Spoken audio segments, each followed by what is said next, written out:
ఆశ. అనురాగం వేయి గొంతులెత్తి పిలిచినట్లు, వేయి వసంతాలు ఒక్కుమ్మడిగా విరిసినట్లున్న ఆ పిలుపుకి చెంపకి చేయి చేర్చి నిరాశగా కూర్చున్న ఆశలో వెయ్యి దీపాలు వెలిగాయి. శతకోటి రాగాలు నరాల దారుల్లో శృతి చేసుకున్నాయి. ఎదురుగా మదన్. అతని కళ్లల్లో వసంతాహ్వాన గీతికలు, అతని గుండెల్లో జేగంటల నాదాలు. ఆమె ముఖం ఆనందోద్వేగంతో గుగ్గుమని ఒక్కసారిగా వెలిగింది. అంతలోనే చిన్నబోయి దీర్ఘంగా నిట్టూర్చింది. అక్కడ్నుంచి వెళ్ళిపోవడానికన్నట్లుగా లేచి నిల్చుంది. ప్లీజ్ ఆశా, వెళ్ళిపోకు. నీతో చాలా విషయాలు మాట్లాడాలి ఆశగా అభ్యర్థించాడు. ఇంకా మన మధ్య మాటలేమున్నాయి? విషాదంగా ఎటో చూస్తూ అంది. అంతేనా? మన మధ్య మాటలకు అవకాశం లేదా ఆశా? ఎందుకిలా అన్యాయంగా మాట్లాడుతున్నావు? నన్ను దోషిగా నిలబెట్టి ఆనందించాలని చూస్తున్నావా? దీనంగా అడిగాడు. ఏమీ లేదు మదన్, క్షమించు. నువ్వెళ్ళిపో. మీ నాన్నగారో ఆయనకు తెలిసినవారో కనిపిస్తే బావుండదు. మళ్ళీ నీ మీద నిబంధనలు ఆంక్షలు ఎక్కువైపోతాయి నిష్ఠూరంగా బాధగా అంది. ఆశా, ప్లీజ్, నిన్ను సంతోషపెట్టడానికి ఏం చేయమంటావు చెప్పు. ప్లీజ్ మదన్, నన్ను వదిలిపెట్టు. ఈ కాస్త మనశ్శాంతి కూడా లేకుండా చేయొద్దు. మేం హారతిలాగా కోటీశ్వర్లం కాదు. మీరు బ్రతిమాలాడ్డానికి కాళ్ళు పట్టుకోవడానికి. ఇంతేనా? ఇలా మాటలతో హింసిస్తూనే ఉంటావా? నే చెప్పేది ఏమైనా వింటావా లేదా? చనువుగా ఆమె చేయిలాగి పక్కనే కూర్చోబెట్టుకున్నాడు. ఆశ కంగారుగా చుట్టూ చూసింది. ఏంటా మొర్రతనం? ఎవరైనా చూస్తే? ఆమె కళ్లల్లో కనిపించిన భీతికి మదన్ హృదయం చలించిపోయింది. మనసు ఒక్క క్షణం కలుక్కుమంది. ఎవరో చూడరు, ఇలా కూర్చో. ఎవరో చూస్తారు, ఎవరో వింటారని మన మనసును చంపుకుని బ్రతకగలమా? ఆత్మవంచనతో ఆనందించగలమా? సూటిగా ఆమె కళ్ళలోకి చూశాడు. అంత స్వీట్గా లెటర్స్ రాస్తావు, ఇలా తీరా దగ్గరకొస్తే ఇంత కఠినంగా ప్రవర్తిస్తావెందుకు? ఆమె కనురెప్పలు రాగభావనతో చిగురుటాకుల్లా రెపరెపలాడాయి. మనసులో సన్నగా అలజడి. నీకు లెటర్స్ రాస్తుంటే నన్ను నేనే మరిచిపోతాను. నువ్వు నేను ఒకటేనన్న తదాత్మత భావనలో నాకీ లోకమే నందనవనంగా కనిపిస్తుంది. అసలప్పుడు ఏదీ గుర్తుకు రాదు. ఆ రసప్రవాహంలో పడిపోయి ఏమేమి రాస్తానో నాకే తెలీదు. థ్యాంక్స్. కనీసం లేఖలు రాయడానికైనా ఇన్స్పిరేషన్ ఇస్తున్నాను. అంతేగా మరి. ఊహల్లో ఉన్న ఆనందం వాస్తవంలో లేదు. నా ప్రేమ సామ్రాజ్యంలో నువ్వు నావాడివి, నా సర్వస్వానివి, వలపుల రాజువి, వలరాజువి, రేరాజువి, నా గుండె దోచిన వసంతుడివి. అక్కడ నీపై నాకు సర్వాధికారాలు. నా అనురాగాలన్నీ దోసిల్లో హారతిగా నింపి నీ పాదాల చెంత సమర్పిస్తాను. కన్నుల్లో వలపుటెన్నెలా నింపుకొని పరవశిస్తాను. ప్రేమయామినిలో పులకరిస్తాను. కళ్ళు మూసుకుని ట్రాన్స్లోకి వెళ్ళిపోయినట్టు మాట్లాడుతున్న ఆశని ఆరాధనగా ఆరాటంగా చూశాడతను. ఈ చిన్ని గుండెలో ఎన్ని ఆశలు, ఆ కనురెప్పల వెనుక ఎన్ని కలలు పరిమళిస్తున్నాయి. ఈ గుండె గుడిలోని వలపు సితారలో మోహన రాగాలున్నాయి అనిపించింది. ఆశ, నీ కలలు కోరికలు అన్నీ తీరే తరుణం దగ్గరకొచ్చింది. హారతి మన సమస్య పరిష్కరిస్తుంది. నాకా ధైర్యము నమ్మకము ఉన్నాయి. అలా కాకపోయినా కాకపోయినా రెట్టించిందామె ఉత్సుకత చంపుకోలేక. ఏ సిరి సంపదలు లేని ప్రేమ సామ్రాజ్యానికి తీసుకుపోతాను నిన్ను. ఈ హృదయ సింహాసనంపై వలపుల రాణిగా ప్రతిష్ఠించుకుంటాను. ఆమె చెయ్యి ఆవేశంగా నిలిపేస్తూ కళ్లల్లోకి గాఢంగా చూస్తూ ఎమోషనల్గా అన్నాడు. కళ్లల్లో చివున నీళ్లు ఎగజిమ్మాయి. అతన్ని అనవసరంగా అపార్థం చేసుకున్నందుకు తనను తానే నిందించుకుంది. ఎదురుగా నిల్చున్న భారతి శోధనల వంక నిండుగా చూసింది హారతి. కనుల పండువుగా చూడముచ్చటగా ఉన్నారు జంట అనుకుంది హృదయపూర్వకంగా. భారతి భయంతో వణికిపోతోంది. మరలా ఏ యుద్ధం జరుగుతుందో, ఏ పరిణామాలు సంభవిస్తాయో, ఏ గడ్డు సమస్యను ఎదుర్కోవాలో అని. హారతి చల్లగా చిరునవ్వు నవ్వింది. భారతి, కొంచెంసేపు నేను అతనితో మాట్లాడాలి అంది భావగర్భితంగా. భారతి అర్థం చేసుకున్న దానిలా తలూపి ముందుకి 2 అడుగులు వేసి సందేహంగా నిలిచిపోయింది. దగ్గరగా వచ్చి హారతి చేయి పట్టుకుని అభ్యర్థనగా దీనంగా ఆమె కళ్ళలోకి చూసింది. రతి, నీ ఆరోగ్యం అంత మంచిది కాదు. ఎక్కువగా ఆవేశపడకు. నీకేమైనైతే భరించే శక్తి ఈ బలహీన హృదయానికి లేదు. అలా అంటుండగానే భారతి కళ్ళల్లో నీళ్లు నిలిచాయి. గొంతు బొంగురుగా మారిపోయి గుండె బరువెక్కింది. పిచ్చిపిల్ల, ఎందుకా కన్నీళ్లు? నాకేమీ కాదు. ఇంతమంది ప్రాణ స్నేహితులున్నారు. లక్షలకు లక్షలు నా చుట్టూ మూలుగుతున్నాయి. నా ప్రాణానికేం భయం అంది వెలితిగా నవ్వుతూ. అదిగో, నువ్వలా నవ్వితే నాకు భయమేస్తోంది. నీ స్నేహం కోసం ఇతన్ని వదులుకోవడానికైనా సిద్ధమే నేను. ఆ విషయం మీ ఇద్దరు గుర్తుంచుకోండి అంది చివరి మాటలు గట్టిగా ఒత్తి పలుకుతూ. ఇద్దరూ చలించిపోయారా నిర్ణయానికి. Bharati, how great you are. సోదన్ మెల్లగా తనలో తనే గొణుక్కున్నాడు. భారతి కళ్ళల్లో ఆనంద బాష్పాలు మిలమిలా మెరిశాయి. భారతి బయటికెళ్ళిపోయింది. తలుపు గడివేసొచ్చింది హారతి. ఇబ్బందిగా కదిలాడు సోదన్. అతని సోఫాలో కూర్చోమని కోరింది. ఫ్లాస్క్లో నుంచి ఘుమఘుమ వాసనలతో పొగలు చిమ్ముతున్న కాఫీ కప్పులో కొంచి ఆప్యాయంగా అందించింది. వద్దంటే ఏమనుకుంటుందోనని అయోమయంగా అందుకొని తాగసాగాడు. కలవారి అమ్మాయిలకు కఠిన స్వభావమే తప్ప మృదుత్వము లాలిత్యము తెలీదనుకునే అతని అభిప్రాయం క్రమక్రమంగా కరిగిపోసాగింది. మబ్బులు తొలగిన ఆకాశంలాంటి స్వచ్ఛమైన వదనం, కరుణని స్నేహాన్ని వెన్నెలని కురిపించే కళ్ళల్లో ఆర్ద్రత మిలమిలా మెరుస్తోంది. వాత్సల్యానికి మమకారానికి ప్రతిరూపంలా కనిపిస్తుందామె. ఏంటి, తన చూపు చెదిరిపోతుందా? తన అభిప్రాయాలు కొత్త రూపాల్ని సంతరించుకుంటున్నాయా? అతనికి తన మీద తనకే అనుమానం కలగసాగింది. కళ్ళు నులుముకుని మరీ చూశాడు. తన కళ్ళు తనని నిశ్చయంగా మోసం చేయడం లేదు. అదే నిర్మలమైన వదనం, స్వచ్ఛమైన చిరునవ్వు, కారుణ్యాన్ని వెదజల్లే కళ్ళు. ఆ తల్లి కడుపున ఈ కరుణామయి అమృతమూర్తి ఎలా జన్మించింది అనిపించింది ఒక్క క్షణం. ఆ భావన ఊపిరి పోసుకుంది ఒక్క క్షణం మాత్రమే. మరుక్షణం కోపంతో గుండె భొగ్గుమంది. ఇదంతా నటన. పైకి కనిపించే ఈ చిరునవ్వుల వెనక, ఈ కరుణ వెనక ఎంత కఠినత్వం, స్వార్థం దాగున్నాయి. ఈ కరుకు కసాయి నవ్వులు నమ్మకూడదు. గుండె దిటవపరుచుకుని నిటారుగా కూర్చున్నాడు. ఏంటి బ్రదర్, చెప్పండి. ఎలాంటి నిజాన్నైనా సరే వినడానికి నేను సిద్ధంగా ఉన్నాను. మృదువుగా ఉన్న ఆ మాటలు పొదునుగానే ఉన్నాయి. మీరు వినడానికి సిద్ధంగా ఉన్నా నేను చెప్పడానికి సిద్ధంగా లేను. మీ చేతుల్లో ఆడే కీలుబొమ్మని కాను. మర్యాదగా తలుపు తీయండి, వెళ్ళిపోతాను. కరుకుగానేసి చివాలన లేచి నిల్చున్నాడు. హారతి మెత్తగా నవ్వింది. విషయమంతా తెలుసుకునే వరకు మిమ్మల్ని ఇక్కడి నుంచి కదలనివ్వను. అగ్నిపర్వతంలా మీరొక్కరే ఎందుకు రగిలిపోవాలి? మాకు కూడా కొంచెం పంచండి ఆ బాధను. మీకు మాకు ఏం సంబంధం? ఎక్కడో పుట్టి ఎవరి దయాధర్మాల మీదో బ్రతికి ఎక్కడో అనామకంగా రాలిపోయే వ్యర్థ జీవులం మేము. మాకొక చరిత్ర, దానికొక ప్రాధాన్యత. మీలాంటి వారి కాలక్షేపానికి బోల్డని ఆధునిక సాధనాలున్నాయి. దయచేసి నన్ను వదిలిపెట్టండి. రెండు చేతులు జోడించి నమస్కరించాడు. సోదన్, కంగారుగా వారించిందామె. నీ ఆవేదన నాకు అర్థమైంది. నీ మనసులో రగులుతున్న సంఘర్షణ అర్థం చేసుకోగలను. నీకో సోదరుంటే బాధ పంచుకోవా? గుండెలోని భారాన్ని దింపుకొని కాస్త ఊరట పొందవా? నేను నీ సోదరులాంటిదాన్ని కాదా? అతని కళ్ళలోకి గుజ్జు చూస్తూ అడిగింది. అతను దీర్ఘంగా నిట్టూర్చి మరలా కూర్చున్నాడు. నాలాంటి వాళ్ళ చరిత్రల్లో చెప్పుకోదగ్గ విశేషాలేమీ ఉండవు. మీ అమ్మ నిజానికి అమ్మ అనకూడదు, ఒక ధన పిశాచి. ఐశ్వర్యానికి, హోదాలకి, విలాసాలకి ప్రాధాన్యతనిచ్చి భర్తని బిడ్డని వదిలేసిన మహోన్నత చరిత్ర. అంతే, అంతకన్నా ఇంకేం లేదు. విషాదంగా అంటూ లేచి వెళ్ళబోయాడు. ఇప్పుడా తల్లి మీద పగ తీర్చుకోవాలనుకుంటున్నారా? పగ? పిచ్చిగా నవ్వాడు. నాలాంటి సామాన్యుడు పగెలా తీర్చుకుంటాడు? మాటలతో హింసించి, అడపాదడపా వచ్చి సూదుల్లాంటి మాటలతో నొప్పించి, ప్రశాంతంగా సాగుతున్న సంసారంలో చిచ్చురేపి ఆ కన్నతల్లికి మనశ్శాంతి లేకుండా చేసి, ఇంతకన్నా ఇంకేం సాధనాలున్నాయి మనిషిని మానసికంగా హింసించడానికి? ఆవేశంగా, ఆవేదనగా అంది. అతను విరక్తిగా నవ్వాడు. అవును మరి, మీకెలా అర్థమవుతుంది? ఒక అమాయకుణ్ణి ప్రేమ పేరుతో మోసగించి ప్రణయ కలాపాలు జరిపి ఆ తర్వాత ఎందుకు పనికిరాని వాళ్ల హీనంగా చూస్తే, తిరస్కరించి మాట్లాడితే ఆ పేద హృదయం ఎంత నరకయాతన అనుభవిస్తుందో మీకెలా తెలుస్తుంది? తనను తిరస్కరించిన ఆమెనే ప్రేమమూర్తిగా ఆరాధించి, పూజించి, చివరి శ్వాస విడిచే వరకు ఆమె నామస్మరణ చేస్తూ ఈ లోకాన్ని వదిలిన ప్రేమ పూజారి గుండెల్లోని ఆవేదన మీకెలా అర్థమవుతుంది? తల్లి సమాజంలో ఉన్నత స్థానంలో ఉండి కూడా అనాథలా పెరిగిన ఒక పసి హృదయంలోని బాధ మీలాంటి ఆగర్భ శ్రీమంతులకి ఎలా అర్థమవుతుంది? అర్థం కావాలని కోరుకోవడం కూడా హాస్యాస్పదమే. సోదన ఆవేశంతో ఊగిపోతున్నాడు. కళ్ళు ఎర్రబడి నీళ్లు నిండుకున్నాయి. పెదవులు అదురుతున్నాయి. కళ్ళు మూసుకుని అలసటగా సోఫాలో వాలిపోయాడు. అమ్మెంత ఘోరం చేయగలిగిందా? చనిపోయిన మా నాన్న అబద్ధమాడ్డు. మీరిలాంటిదేదో అడుగుతారని ఈ ఫోటో తెచ్చాను చూడండి. 25 నాటి మీ అమ్మ నిజస్వరూపం. ఆ అమాయకత్వం వెనుక ముగ్ధత్వం మాటునాదైన రాక్షసత్వాన్ని కళ్ళారా చూడండి. ప్యాంటు జేబులో నుంచి కవర్ తీసి ఆమె చేతికి అందించాడు. హారతి తడబడే చేతులతో ఆ ఫోటో అందుకొని చూసి అదిరిపోయింది. తలంతా గిరున తిరుగుతున్నట్లుగా అనిపించింది. సోదన్ పోలికలతో ఉన్న యువకుడి పక్కన లోపాముద్ర. 20 ఏళ్ల లోపే. అమాయకంగా, ఆనందంగా చిరునవ్వు నవ్వుతూ అతని పక్కనే ఒదిగిపోయి నిల్చుంది. తెల్లటి చీరలో మల్లెపూల చెండులా. నాన్న అమ్మ మీద పిచ్చి ప్రేమతో బ్రతిమలాడాడు, ప్రాధేయపడ్డాడు, కన్నీళ్లతో అర్థించాడు. హాయిగా జీవించడానికి ఐశ్వర్యం, కార్లు, మేడలు అవసరం లేదు. అనురాగ హృదయం చాలని ఎంతగానో నచ్చజెప్పాలని చూశారు.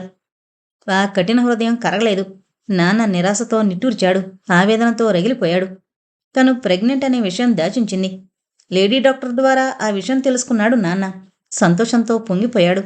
ఈ కారణంతోనైనా తనతో వివాహానికి అంగీకరిస్తుందని సంతోషించాడు. అన్నింటికీ పథకాలు ముందే సిద్ధం చేసుకుందా మహాతల్లి.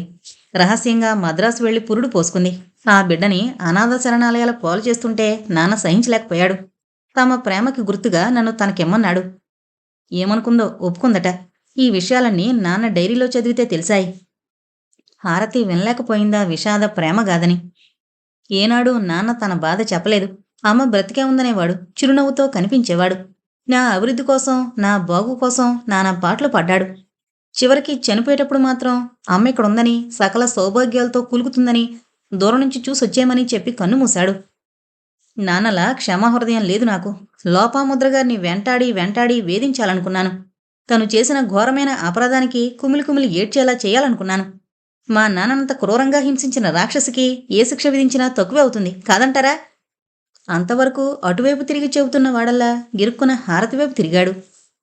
ఆమె బెడ్ మీద పడిపోయింది. సోదన కంగారు పడిపోయాడు. ఎంత పని జరిగింది? తను ఆవేశంలో పడి ఆమె ఆరోగ్య పరిస్థితే మరిచిపోయాడు. తన గాథ విని ఆమె సున్నిత హృదయం చలించిపోయి ఉంటుంది. త్వరగా వెళ్లి తలుపు తెరచి భారతిని పిలిచాడు. భానుమూర్తి ఆదుర్దాగా లోపలికొచ్చి డాక్టర్కి ఫోన్ చేశాడు. అతని చూపులు సోదన్ని దహించేలా చూస్తున్నాయి. సోదన్ బాధతో అవమానంతో తల వంచుకున్నాడు. లోపముద్ర క్లబ్కి ఫోన్ చేశారు. ఆమె ఆగ మేఘాల మీద వచ్చింది. తల వంచుకునున్న సోదన్ని, పడిపోయిన హారతిని చూడగానే ఆమెకి పరిస్థితి అర్థమైపోయింది. ఇక్కడి నుంచి వెళ్ళిపో, శారదొస్తే ఊరుకోడు, వాడికి అసలే ఆవేశం ఎక్కువ. మెల్లగా అతన్ని పక్కకు పిలిచి ప్రాధేయపూర్వకంగా చెప్పింది. చెల్లైకి స్పృహొచ్చాక వెళ్ళిపోతాను దీనంగా అన్నాడు. అన్నా చెల్లి, తల్లి కొడుకు ఆ బంధాలు ఏనాడో తెంచివేయబడ్డాయి. నువ్వు ఆరాటపడి ప్రయోజనం లేదు, దయచేసి వెళ్ళిపో. మనసు రాయి చేసుకుని బాధగా అంది. అమ్మా అన్నాడతను బాధగా. తల్లి తిరస్కారం, నిరాదరణ అతని హృదయాన్ని మండించేస్తుంది. పుట్టినాడే తన అవసరం ఆమెకు లేదు, ఇప్పుడెందుకుంటుంది? బాధగా మూలిగింది అతని హృదయం. అందరూ హారతి ముఖంలోకి ఆదుర్దాగా చూస్తున్నారు. అరగంట తర్వాత గాని ఆమె స్పృహలోకి రాలేదు. ఆమెకి స్పృహ రాగానే అడిగిన మొదటి మాట, సోదనేడి? బలహీనంగా అడిగింది. సోదన్ అప్పటికే వెళ్ళిపోయాడు. నీళ్లు నిండిన కళ్లతో భారతి స్నేహితురాల వంక చూసింది. రతి, అతనెక్కడికి పోతాడు? నీ వెతికి తీసుకొస్తానుగా. నువ్వు కళ్ళు మూసుకుని పడుకో, అనవసరంగా ఆలోచించుకో. ఆమె తల నిమురుతూ లాలనగా అన్నాడు. శారదమ్మ హారతిని ఆ పరిస్థితుల్లో చూసి కంటతడి పెట్టుకుంది. బంగారం లాంటి పిల్లకి జబ్బేమిటి? డాక్టర్లకేం కొదవా, మందులకేం కొదవా, ఎందుకు తగ్గడం లేదు? ఎంత ఆలోచించినా అర్థం కాలేదామెకి. వేడివేడిగా హార్లిక్స్ తాగి పడుకుంది హారతి. భానుమూర్తి యాపిల్ ముక్కలు కోసి ఒక్కొక్కటి ఆమె నోటికి అందించసాగాడు. లోపాముద్ర పరాయిదాన్లా నిలబడిపోయింది. అవును, తన అవసరం ఏమీ లేదు కూతురికి. తన అవసరం ఉన్నవారి దగ్గరకు తను వెళ్లలేదు. దీర్ఘంగా నిట్టూర్చి ఆ గదిలో నుంచి వెళ్ళిపోయింది. భానుమూర్తి చెయ్యి తన చేయిలోకి తీసుకుని నిశ్చింతగా కళ్ళు మూసుకుంది హారతి. ఒదిగిన మనసున పొదిగిన భావము కదిపేదెవ్వరో. భానుమూర్తి కంఠం కృష్ణశాస్త్రి భావాన్ని అందంగా భావబంధురంగా పలికిస్తోంది. తెల్లచీర కట్టుకుని జడలో మల్లెలు తురుముకుని ముత్యాల హారం ధరించిన హారతి అతని వంక అరమోడుపు కనుదోయితో చూస్తోంది. ఆ అర్ధనిమిలిత నయనాల్లో ఎన్నెన్ని మధుర భావనలు దాగున్నాయో. భానుమూర్తి హృదయం ఒక్క క్షణం చలించిపోయింది. తీయని రాగరస భావన మనసుని మధురతరం చేస్తోంది. రాత్రి 12 గంటలు దాటిపోతోంది. ఆ భవనమంతా నిశ్శబ్దం రాజ్యమేలుతోంది. కొడుకు ఎంతకీ రాకపోయేసరికి శారదమ్మ లైట్ ఆర్పేసి తను పడుకుంది. ఎప్పుడన్నా అవసరమనిపిస్తే భానుమూర్తి అక్కడే పడుకుంటాడు, అక్కడే భోంచేస్తాడు. హారతి చిన్నపిల్లలా మారాం చేస్తుంది. తన పంతమే సాగాలని పట్టుబడుతుంది. లోపాముద్రకి ఒప్పుకోక తప్పదు. జగపతిరావు ఎప్పుడూ కుమార్తె పక్షమే మాట్లాడతాడు. ఆమె నోట్లోంచి మాట రాగానే వెంటనే అమలు జరిగిపోవాలని ఆయన ఆరాటం. క్షణాల మీద ఆ పని జరిగిపోవాలి. కుమార్తె ముఖంలో చిరునవ్వు వెన్నెలలు కురియాలి. తండ్రి కూతుళ్ళిద్దరూ ఒకటి కావడంతో లోపాముద్ర నిస్సహాయురాలైపోయింది. నిశ్శబ్దంగా తన ఓటమిని అంగీకరించి అక్కడి నుంచి తప్పుకుంటుంది. భానుమూర్తి పాడడం పూర్తి చేసి వాచువంక చూసుకుని కంగారుగా లేచి నిల్చున్నాడు. చాలా రాత్రైపోయింది, నే వెళతాను అన్నాడు ముందుకు కదులుతూ. హారతి అతని చేయి పట్టుకుని ఆపేసింది. ఆ కళ్ళల్లోకి ఆర్తిగా చూసింది. ఆ కనుదోయిలో కదిలిన ఏదో ప్రణయభావానికి అతని హృదయం స్పందించింది. ప్లీజ్ వెళ్ళనివ్వు రతి. ఇంకాసేపు ఇక్కడే ఉంటే నేను నిగ్రహాన్ని కోల్పోతానేమో అనిపిస్తోంది. ఇబ్బందిగా చూశాడు ఆమె వైపు. ఆమె పెదవుల మీద చిరునవ్వు తారట్లాడింది. కూర్చోభాను. అనురాగంతో కూడిన ఆజ్ఞ. మరేం మాట్లాడకుండా కూర్చున్నాడు. అతని ఒడిలో 2 చేతులు ఉంచి ఆ కళ్ళల్లోకి ఆరాధనగా చూసింది. ఇప్పుడు నీకేమనిపిస్తుంది బానూ? అతని కళ్ళల్లో దేన్నో వెతుకుతూ ఆశగా అడిగింది. చెబితే చెంప పగలగొట్టేస్తావు. భయంగా చెంప నిమురుకుంటూ అన్నాడు. లేదులే చెప్పు. అతని చెంపలు సున్నితంగా నిమురుతూ అడిగింది. రతి ప్లీజ్ నన్ను వెళ్ళనివ్వు. ఉహుం, వెళ్ళనివ్వను. ఈ రాత్రి కాదనుకుంటే నాకు మరే రాత్రి మిగలదేమో. సంపూర్ణ జీవితం అనుభవించాలన్న నా కోరిక మొగ్గలోనే రాలిపోతుందేమో. మెల్లగా తనలో తనే గొణుక్కుంది. ఏంట్రతి? రతి ప్లీజ్ నన్ను వెళ్ళనివ్వు. మరేం మాట్లాడకుండా అతని ఒడిలో తల ఉంచి పడుకుంది. ఆమె పెదవుల్లోంచి, గుండెల్లోంచి, శరీరంలోంచి, రాగరస రేణువుల్లో నుంచి సన్నని మోహన్ రాగం, అందమైన అద్భుత రాగం, యుగ యుగాలుగా అనురాగమూర్తి, త్యాగమూర్తి అయిన స్నేహమూర్తి పడే ఆవేదన, ఆరాటం, ఆలాపన, ఆరాధన సాగరంలో కలవాలని నదీ సుందరి పడే తపన. ఈ చల్లని రేయి తిరిగి రానే రాదు. ఆమె గుండెల్లో నుంచి చువ్వున ఎగసిన రాగ రసధార సన్నని రాగంగా మారి సంగీతంలో ప్రాణం పోసుకుని, పెదవుల కదలికలో ప్రేమ నింపుకుని ఆ గదినంతటినీ సంగీత తరంగాలతో నింపేస్తోంది. 2 హృదయాల కలయిక, 2 ఆత్మలు ఒకటిగా కలిసిపోవాలనే ఆరాటం, నువ్వు నేను అనే భేదం లేక ఒకటిగా లయించిపోవాలనే 2 హృదయాల ఆలాపన. సృష్టి సమస్తము అక్కడే, ఆ క్షణంలో అక్కడే నిలిచిపోయినట్లు అలసిపోయిన వలపు కెరటం ఆమె. విజృంభించి విశ్రాంతి తీసుకుంటున్న రసమూర్తతను. వలపు రాణిగా, కరుణారస సింధువుగా, ఆనంద సుందరి, అమరమూర్తి, కరుణా శిల్పంలా, అమృత ప్రవాహంలా ఆమె. ఆ రోజు ఉదయం నుంచి హారతి అదోలా ఉండడం గమనించింది లోపాముద్ర. డాక్టర్ని పిలిపించింది. ఆయన కంగారు పడుతూ వచ్చాడు. హారతి మాత్రం అంత నీరసంలోనూ చైతన్య స్రవంతిలా నవ్వుతూనే ఉంది. మదన్కి ఫోన్ చేసి పిలిపించింది. ఆశని అతన్ని పక్కపక్కనే నిల్చోమంది. తృప్తిగా చూసింది. మదన్, అంకుల్ని రమ్మను, నేను మాట్లాడాలి అంది. ఆమె చిత్రమైన ప్రవర్తనకి విస్తుపోయాడతను. ఏంట్రతి, ఈరోజు చిత్రంగా ప్రవర్తిస్తున్నావు? ఏమైంది రోజు నీకు? కంగారుగా అడిగాడు. ఆ ప్రశ్నలన్నీ తర్వాత, ముందు అంకుల్నొచ్చి నన్ను కలుసుకోమను ఆజ్ఞాపించింది. అతను మరేం మాట్లాడలేకపోయాడు. ఆఫీస్ పని మీద మద్రాసు వెళ్ళొచ్చిన భానుమూర్తి ఇల్లంతా సందడిగా వచ్చేపోయే మనుషులతో నిండిపోవడం చూసి కంగారు పడిపోయాడు. హారతి బెడ్ మీద మహారాణిలా పడుకుంది. చిరునవ్వుతో అందరికీ ఏదో చెబుతోంది. తనకు తోచిన సలహాలిస్తోంది. అందరూ ఆమె వైపు బాధగా, జాలిగా చూస్తున్నారు. ఆమె ముఖంలో చిరునవ్వు మాయమవడం లేదు. జగపతిరావు గారు విచారంగా కూర్చున్నాడు. కూతుర్లోని ఉత్సాహాన్ని గమనిస్తున్నాడు.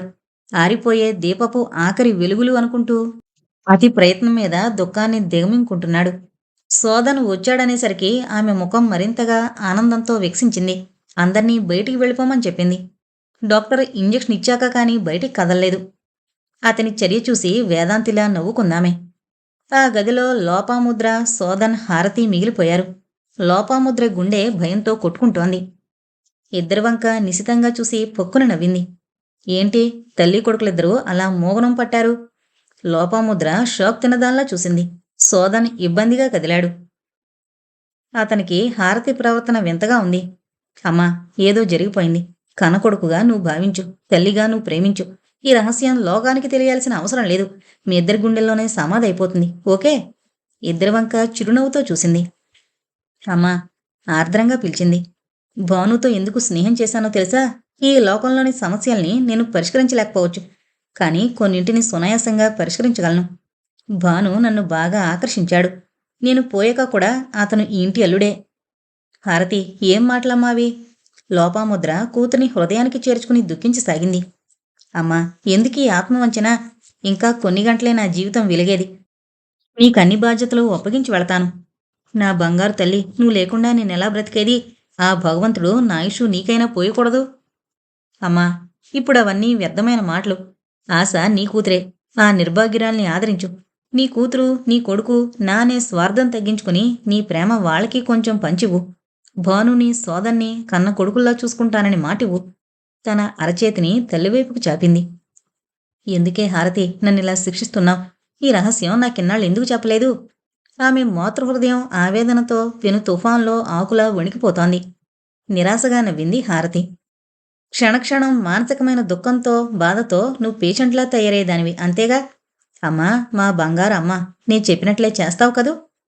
తల్లి చెంప మీద ముద్దు పెట్టుకుంది. ఆమె గుండెల్లో హోరున సుడిగాలి ప్రారంభమైంది. సప్త సాగరాలు ఒక్కసారిగా ఘోషపెట్టినట్లుగా బాధ అణువణువుని దహించి వేస్తోంది. సోదన్ అయోమయంగా చూస్తున్నాడు. అద్భుతంగా వింటున్నాడు. తాను ఎన్నడూ చూడని ఒక అమృతమూర్తిని కనుల నిండుగా చూసుకుంటున్నాడు.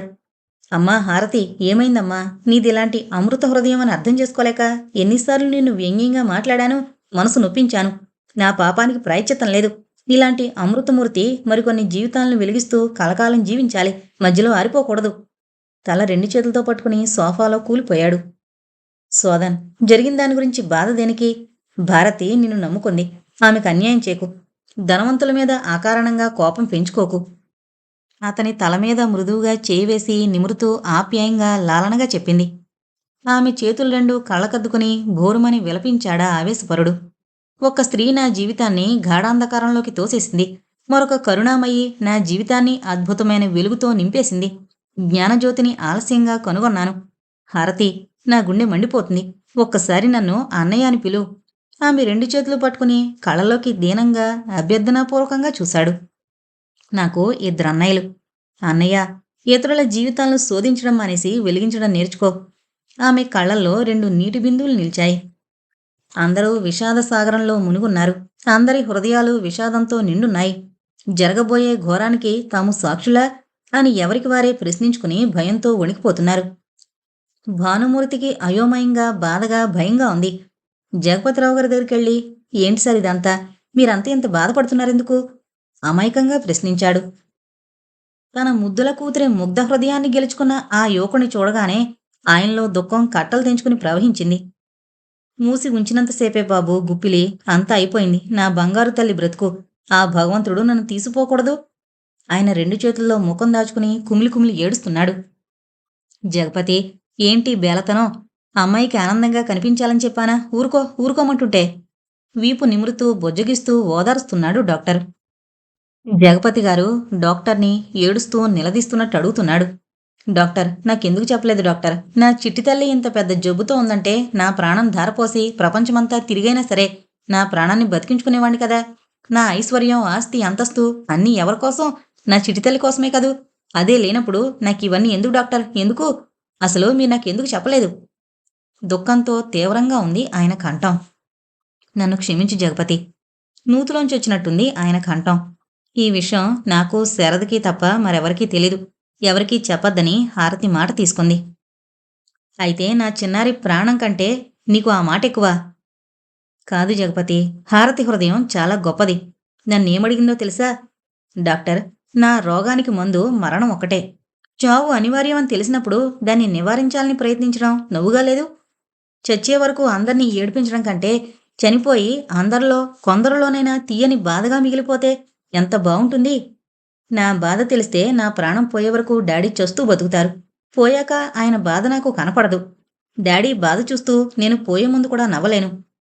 దయచేసి నాన్న ముఖంలో నవ్వుని దూరం చేయకండి. నా మరణంలో తృప్తిని నాకు దూరం చేయకండి. మీరు ఈ విషయం మరెవరికి చెప్పినా డాడీ మీదొట్టే అంది జగపతి. ఈ విధంగానే నాకు, శారదకి నోరు కట్టేసింది. హారతికి చావు ముహూర్తం తెలిసి గుండెల్లో బాధకి చిరునవ్వు రంగు వేసుకుని మేమెంతగా కుమిలిపోతున్నామో తెలుసా జగపతి? నీకు తెలుసా?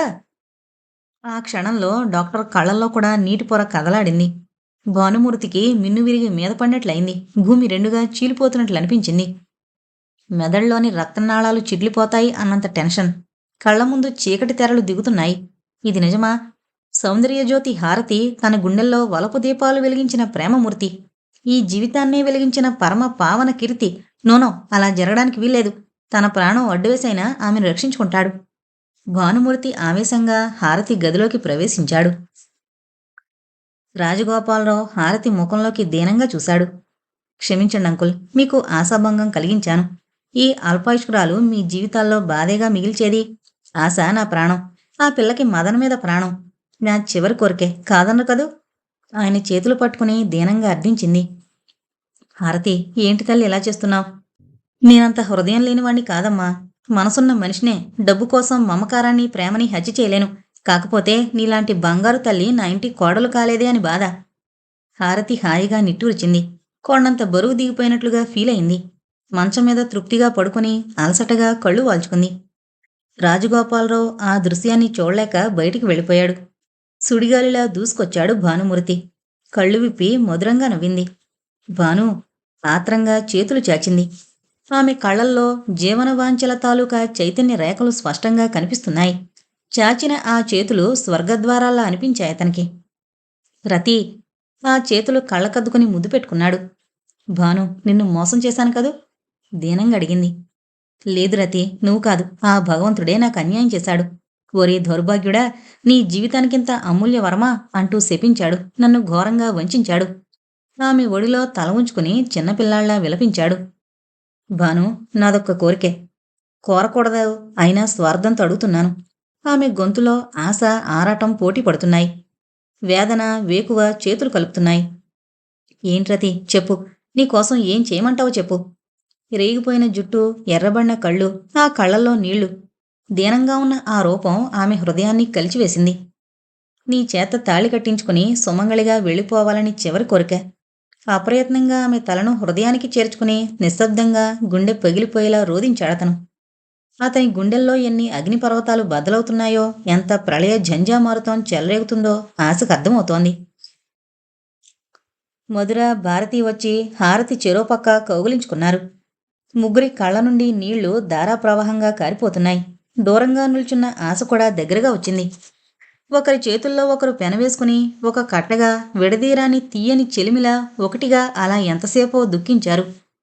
పిచ్చి పిల్లలు, నలుగురు ఒక ప్రాణంగా మెలిగేవారు.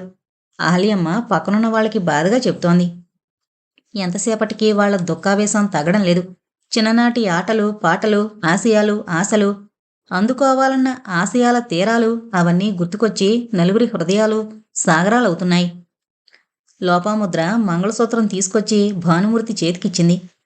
కట్టుబాబు ఇది. దాని అందమైన కోరిక. తెలిసి తెలియక నీ హృదయాన్ని అర్థం చేసుకోలేక ఏవో వాగి నీ మనసు కష్టపెట్టాను. అవన్నీ మనసులో పెట్టుకోకు. దాని మెడలో తాళి కట్టు. దీనంగా కన్యాళ్లతో అర్థించింది. శారదాచరణ్ భానుమూర్తి దగ్గరగా వచ్చాడు. అతణ్ణి 2 చేతుల్లోకి తీసుకున్నాడు. భానుమూర్తి, మీతో 100 ఏళ్ల జీవితం కలకాలం నిండుగా గడపాలని అది ఎన్నో కలలు కంది. ఈ మాంగళ్యమన్న దానికి పూర్ణాయుషు పోస్తుందేమో. అతని గొంతులో ఆశ, ఆరాటం, తాపత్రయం ముప్పేటగా అలుముకున్నాయి. ట్రేలో 3 పట్టుచీరలు, పళ్ళు, తాంబూలం పెట్టుకునొచ్చింది రంగమ్మ. ఆ దృశ్యం చూడగానే మళ్లీ ముగ్గురికి దుఃఖం ఆగలేదు. హారతి చిరునవ్వుతో ముగ్గురికి బొట్టు పెట్టి చీరలిచ్చింది. త్వరగా కట్టుకురండి, నా పెళ్లికి మీరే పెద్దలు. విషాదంగా నవ్వింది. ఏంటి యువతి, ఎంత ఆత్మవిశ్వాసం! అంతిమ క్షణాల్ని ఎంత అందంగా మొలుచుకుంటోంది. ముగ్గురు బరువెక్కిన హృదయాలతో అక్కడ్నుంచి కదిలారు. శారదమ్మ దీనంగా, బాధగా చూస్తోంది ఇదంతా. ఎంత వేడుకగా, ఎంత ఘనంగా జరగాల్సిన పెళ్లి, ఎంత విషాదంగా, గుండెల్లో కొండంత బరువుతో చావు బ్రతుకుల మధ్య కొట్టుమిట్టాడుతూ ఎంత దయనీయమైన సంఘటన! భగవాన్, నీ లీలలు ఎంత విచిత్రం! విషయం తెలిసిన హారతి స్నేహితులందరూ బిలబిల్లాడుతూ వచ్చేశారు. అందరూ కన్నీళ్లతో చూస్తుండగా, సానుభూతితో నిట్టూర్పులు విడుస్తుండగా భానుమూర్తి హారతి మెళ్ళలో తాళి కట్టాడు. నిశ్శబ్దంగా కళ్ళొత్తుకుంటూ ఒక్కొక్కరే అక్కడ్నుంచి కదిలిపోయారు. హారతి, భానుమూర్తి తల్లిదండ్రులకి, అత్తగారికి నమస్కరించింది. అందరికీ చేతులెత్తి తుదిసారి నమస్కరించింది. చెల్లెలి కళ్ళల్లోని భావాన్ని సులభంగా అర్థం చేసుకున్నాడు శారదాచరణ్. ఒక్కొక్కరే అక్కడ్నుంచి వెళ్ళిపోయారు. ఆ గది ఖాళీ అయిపోయింది. భానుమూర్తి, హారతి మాత్రం మిగిలారు. భానుమూర్తి గుండె బాధతో బరువెక్కి బద్దలైపోతుంది. ఆమెని అపురూపంగా చేతుల్లో ఇముడ్చుకున్నాడు. అనురాగపూరితంగా ఆమె అణువణువు స్పృశించాడు. రాగరంజితమైన చెక్కిళ్లను చుంబించాడు. ఆమె తృప్తిగా కళ్ళు మూసుకుంటూ అతని హృదయం మీద తలవాల్చింది. ఎనలేని తృప్తి హృదయంలో, అణువణువులో, శరీరంలోని అణువులన్నీ ఒక్కసారిగా చైతన్యవంతమై మరలా నిస్సత్తువుగా, నిర్జీవంగా తయారవుతున్నాయి. ఆమె చేతులు అతని కంఠాన్ని పెనవేసి, ఆమె పెదవులు అతని హృదయాన్ని చుంబిస్తూ ఇది మాత్రమే శాశ్వతం అన్నట్లుగా ఆమె అతని హృదయం మీద. మనసు అతనిలో ఐక్యమైపోగా ప్రాణవాయువు ఎక్కడికో ప్రయాణం సాగించింది. హారతి రాసిన లెటర్ని కన్నీళ్లతో చదువుతున్నాడు భానుమూర్తి. ఆ విశాలమైన భవనం శోకసాగరంలో మునిగిపోయి విషాద దేవత పాద చిహ్నాలతో నిండిపోయింది. భాను, భాను, భాను, జీవితమంతా అలా పిలవాలని, ఆ పిలుపులో, నీ వలపు నీడలో జీవితాన్ని ధన్యం చేసుకోవాలని భావించాను. నీ చుట్టూ ఎన్నో ఆశలల్లుకున్నాను. కానీ భగవంతుడు నన్ను ఎంత చిన్నచూపు చూశాడు భాను. నీతో స్నేహమైన తర్వాతనే నాకు భయంకరమైన బ్లడ్ క్యాన్సర్ అని తెలిసింది. ఈ తక్కువ పరిధిలో నాకు చేతనైనంత మంచిని నన్ను నమ్ముకున్న వాళ్ళకి చేయాలనుకున్నాను. ఎంతవరకు చేయగలిగాను? మరి భాను, ఈ ఇల్లు, ఆస్తి అవన్నీ నీకు, సోదనికి, శారదన్నయ్యకి సమంగా పంచమని నాన్నగారికి విన్నవించుకున్నాను. ఆయన కలలు, కోరికలు, ఆశలు అన్నీ నా మీదనే. ఆ ప్రేమమూర్తిని ఎలా చూసుకుంటావో నీ ఇష్టం. జీవితంలో మరణం అనివార్యమని తెలిసినప్పుడు మంచి పని కోసం మరణించు అన్న సూక్తి నా గుండెల్లో శాశ్వతంగా నిలిచిపోయింది. నీ ప్రేమ నాకు కొండంత అండగా నిలిచింది. నీ నుంచి సంపూర్ణమైన అనురాగాన్ని పొందాను. కానీ నీకు మాత్రం విషాదం మిగిల్చి వెడుతున్నాను. క్షమించు బాను. ఎక్కడికి పోతున్నాను? నీ గుండెల్లో నిండు కొలువు ఉంటాను. అవునా మరి? సోదనన్నయ్య జీవితం చిత్రమైంది. అతగాడి బాధ తప్ప హృదయాన్ని ఓదార్చే బాధ్యత నీదే. భారతి, మధుర నీకు బాసటగా నిలుస్తారు. ఆశ జీవితంలో స్థిరపడిపోయినట్లే. పోతే మధుర మిగిలుంటుంది. కొంచెం ఆలోచించు బాను. ఇతరుల కోసం బ్రతకడంలో ఎంత ఆనందముందో, ఎండిపోయిన పెదవుల మీద అమృతంలాంటి చిరునవ్వు చిలకరించడంలో ఎంత అనిర్వచనీయమైన తృప్తుందో. నీకు సాధ్యమైతే మదిరకు నీ మనసులో, నీ జీవితంలో స్థానమివ్వు. ఇది ఆజ్ఞ కాదు, అభ్యర్థన. ఒక ప్రాణి తుదిశ్వాస విడుస్తూ తన వాళ్ల కోసం పడే ఆరాటం. భాను, నన్ను క్షమిస్తావు కదూ? మరో జన్మలోనైనా నీ భార్యగా జన్మించి రుణం తీర్చుకుంటాను. ప్రేయసిగా నీ నుంచి మరింత ఆనందాన్ని పొందుతాను. ఈ బాధ్యతలన్నీ నేను అప్పగించి వెళుతున్నానని కోపగించుకోవు కదూ? నాకు తెలుసు, నా భాను హృదయం అమృతం. ధనవంతుల హృదయాల్లో కరుడుగట్టిన కాఠిన్యత ఉంటుందని నీ భావన. ప్లీజ్ భాను, ఆ భావన తొలగించుకో. ఇంకేం రాయను భాను, నీ హృదయం మీద తలవాల్చి ఇలాగే కనులు మూసుకుంటాను. నీ రతి. రతి, రతి. అతని అణువణువు ఆవేదనతో అలమటిస్తూ గుండె బదలైపోతుంది. Bhanu, I love you, I like you అనే పదాలు అమృత రసధారల్లా వినిపించి మనసుని నందనవనంలా మార్చి కార్యోన్ముఖుణ్ణి చేస్తున్నాయి. ఇంతటితో వెన్నెల కన్నెలు అనే నవల కంప్లీట్ అయిందండి. దయచేసి మన ఛానల్ను సబ్స్క్రైబ్ చేసుకోగలరు. Thank you.